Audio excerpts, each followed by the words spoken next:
Los orígenes de Francisco Villa son oscuros. Nació como Doroteo Arango alrededor de 1878 en San Juan del Río, Durango. Su padre fue hijo ilegítimo, al parecer, de José Villa. El joven Doroteo nunca acudió a la escuela y tuvo que trabajar en el rancho El Gorgojito para mantener a su familia. Su paso al bandidaje parece explicarse en la defensa a balazos de su hermana, cuando el patrón, el hijo del patrón o el mayordomo del rancho intentaron abusar de ella. Doroteo se dio a la fuga y a lo largo de 19 años alternó la delincuencia con periodos de vida pacífica, empleado como peón de albañil y carnicero. Fue entonces que cambió su nombre por Francisco Villa, como un regreso al apellido legítimo, el del abuelo. Todavía en 1910, cuando estalló la revolución, los robos y asesinatos de su banda se sucedieron sin interrupción. Villa era un bandido de película, pero también un bandido que buscaba, a su manera, justicia. Villa entró en comunicación con Abraham González, líder del antirreeleccionismo en Chihuahua. En esa misma ciudad conoció a Francisco I. Madero, a quien entre lágrimas confió su sangriento pasado. Madero le otorgó una confianza absoluta, justificó su pasado y lo absolvió. Villa había encontrado la redención que buscaba y la revolución maderista reveló su genio. Con pocos hombres, pero bien equipados, Villa se destacó en muchos combates, especialmente en la toma de Ciudad Juárez en abril de 1911. Cuando la revolución triunfó, Madero le entregó una indemnización de 15,000 pesos para abrir nuevamente una carnicería. Pero la rebelión de Pascual Orozco le hizo regresar en 1912 a las filas maderistas, esta vez bajo las órdenes de Victoriano Huerta.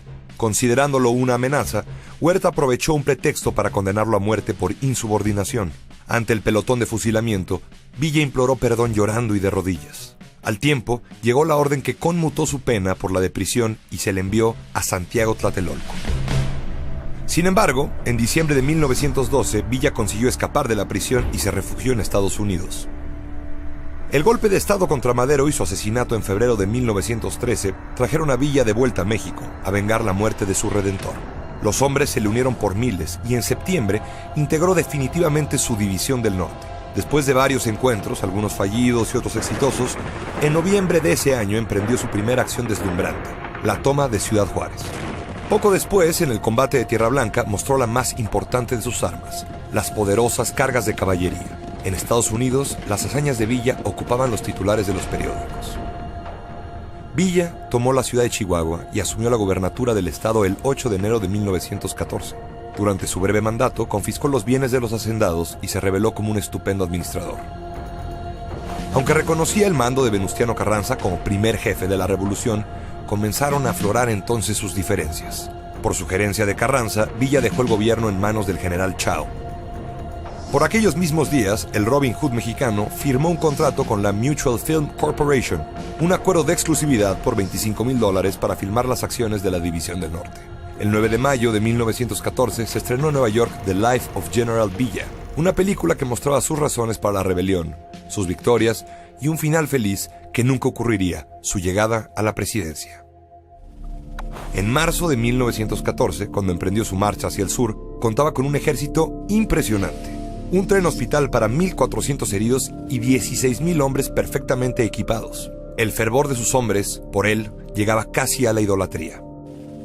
Mientras tanto, las fricciones con Venustiano Carranza, quien lo consideraba inmanejable e indisciplinado, aumentaron conforme crecía el poder militar y la fama de Villa. En Villa había una especie de dualidad. Era a veces el salvaje destructor de vidas y haciendas. Otras, se mostraba como el hombre que se enternecía con los niños, que veía en la educación una especie de reconstrucción moral y social, que se apiadaba y lloraba. Esa dualidad se encarnaba y extendía fuera de Villa en dos de sus hombres más cercanos, el cruel Rodolfo Fierro, asesino a sangre fría, y el generoso Felipe Ángeles, honrado y sensible.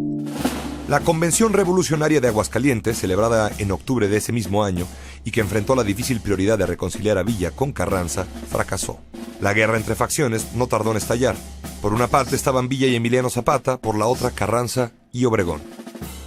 Mientras Carranza se retiró con su gobierno a Veracruz, Villa y Zapata se reunieron en la capital del país en diciembre de 1914. Zapata mostraba aversión al poder y opinó que deberían quemar la silla presidencial. Pero Villa hizo la broma de su vida y se sentó en ella ante los fotógrafos. Al año siguiente, la estrella de Pancho Villa comenzó a decaer. En las grandes batallas del Bajío, Obregón se mostró como un genial estratega militar y consiguió derrotar las feroces cargas villistas, diezmando a su caballería. Los hombres de Villa lo fueron abandonando en su huida por pueblos y ciudades del norte. Villa volvió a ser un guerrillero. En esos mismos días, el gobierno de Estados Unidos reconoció finalmente como presidente a Venustiano Carranza. Indignado, el 9 de marzo de 1916, Villa y sus hombres entraron a Columbus, Nuevo México, donde incendiaron, asesinaron y violaron salvajemente. Un ataque a Estados Unidos continental no se repetiría hasta el 11 de septiembre de 2001. Estados Unidos envió una expedición punitiva en persecución de Villa, que fracasó estrepitosamente. En los comunicados, los estadounidenses informaban que Villa estaba por todos lados y en ningún lugar. Algunos le creían muerto. En realidad, Villa, curándose de una herida de bala, se refugiaba en una cueva. La experiencia de 19 años de bandidaje le volvió a ser útil. Villa continuó después con su guerrilla. Con lujo de violencia tomó poblados, incluso ciudades de importancia. En 1918, Felipe Ángeles volvió a su lado, pero lo abandonó meses después. Al poco tiempo, Ángeles fue capturado y se le sometió a un consejo de guerra en Chihuahua, donde defendió por última vez a Villa. Finalmente, fue sentenciado a muerte. Tras el asesinato de Carranza por los rebeldes de Agua Prieta, Villa acordó rendirse el 28 de julio de 1920. A cambio, recibió la hacienda de Canutillo, que transformó con algunos de sus hombres en una especie de colonia militar en la que organizó el trabajo, compuso tractores y estableció una escuela. Villa intentaba vivir en paz, pero la paz lo rechazaba. En su retiro, cometió una imprudencia. Se entrevistó con Adolfo de la Huerta, quien aspiraba a suceder a Obregón en la presidencia y que al final terminaría por rebelarse contra el gobierno. El 20 de junio de 1923, cuando Villa conducía su automóvil Dodge de regreso a Canutillo con algunos de sus hombres, fueron sorprendidos por un grupo de pistoleros que les habían preparado una emboscada. Entre cientos de tiros, como había vivido, el Centauro del Norte cayó abatido, destrozado por las balas.